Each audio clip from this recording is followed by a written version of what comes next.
A very somber Joseph Stalin has the unfortunate news arrive on his desk in the first week of December that Alexander Vasilevsky has been killed in action.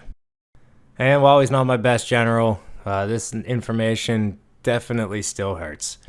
So it's going to be hard to replace a 9 admin rating and the 6th initiative, at least at this point in the war. I'm still unaware of what happens later on, as I've yet to reach 43, so maybe I get somebody the equal to this, or at least comparable at some point in the future, but for right now, it's very disappointing. Other than this setback, the situation along the front lines remains relatively stable. There's a series of small engagements southeast of Veronezza. All this really does is push 2 pockets of my troops back a couple hexes. And then my opponent seems to try to strike the 13th Division led by Zhukov, but I did move them back a little bit and put another army in its way. So that army, unfortunately, did get rather obliterated.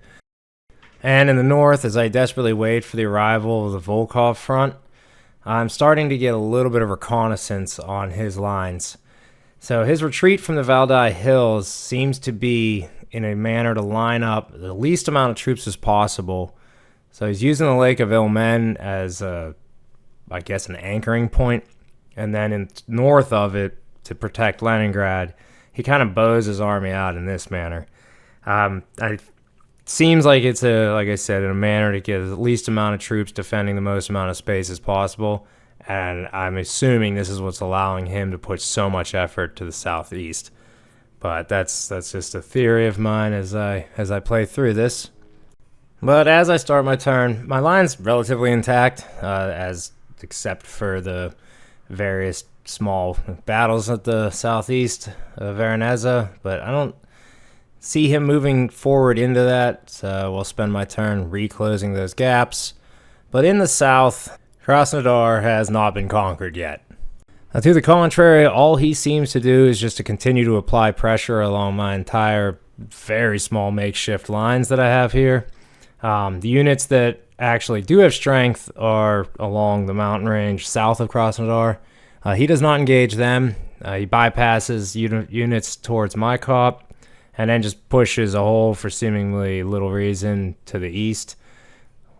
I'm not going to pretend I have any clue where he's going to end up with this, but for now, he only advances about 5 hexes, and he does cut off another 3 or 4 battalions, or brigades, actually. So, all in all, not too big of a deal. Towards the end of the look down here, this is what I'm facing. It doesn't really change much on my end of things, so I will just get right to the actual turn.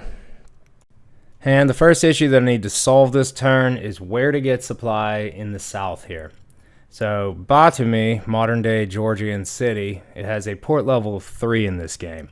So it's the new home of the Black Sea Fleet, and it's also going to be the main supplier for these small towns as long as they hold on. And to help with that, I got 2 fresh rifle divisions on the rail lines moving in, and I've deployed my troops along the mountain range as such. And for the rest of the front, the air forces will not take part in it. But this rail construction brigade needs to rebuild itself to the supply depot at Tikhvin. This will help out eventually when I get more units in this area. But as to the actual reinforcements, we'll get to that later.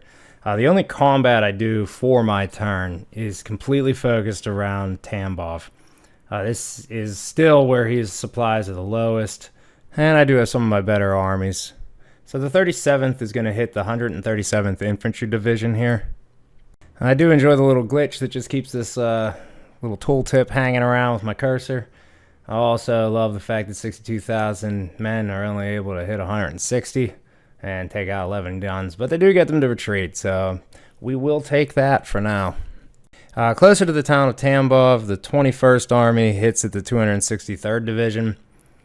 Here we have less men fighting, and we get higher casualties. So, I don't know, I'm assuming it's a better general that does this for me. But wrapping up the combat this turn is going to rely on the 4th Airborne Corps striking out at the 28th Division. What I wanted to do was move everything back 1 hex from Tambov itself, but I just did not have the flexibility in this area to get that accomplished. So that's going to have to wait for at least next turn. But for this turn, this brings me to this man, Malyhin, I guess is how it's pronounced. I need somebody to replace the 24th Army, since, as we know at the beginning, I lost one of my favorite generals. So I have decided to promote him off of the 4th Airborne Corps and give him his own army. It's in the center front, which is one of my assault fronts. Unfortunately, it just currently does not have enough. It's not a filled out army yet. It only has like 5 divisions. And as to those divisions that I referenced at the end of the last video, they did not fill out too much, but they are slowly growing. But I've decided that I want them on the map, spread out, way behind the lines, because I definitely don't want them in combat. But I want them to start digging in and to continue to grow throughout the winter. I don't know if this is the greatest of choice, but I need to get secondary lines built behind what I'm desperately trying to hold on to. And I do this all across the entire line. It's something that I'm hopeful will help me out in the long run. But as I transition into what I'm looking at the end of my turn here in the north, like I said, I just mostly plug the gaps and try to push back at Tambov. In the south, it's still mostly just a recognition that the 2 cities there are pretty much impossible for me to hold. So I'm going to focus on other things and making it a little bit difficult for them. But I have to continue to defend along river lines, and I do build some fortification units. I'm just hoping that I have enough time to actually dig into where they become useful. But only time's going to tell on that. But I do have some fresh divisions that arrived. There's that cluster of cities that's down there on the eastern edge. So they get railed in, two to the south of the Caucasus and 2 to the north. So we'll keep going with it. It's going to be interesting down here. So now I will send my turn over, and I've already gotten the new one in. I have not looked at it yet, so I may do that in the next 24 hours.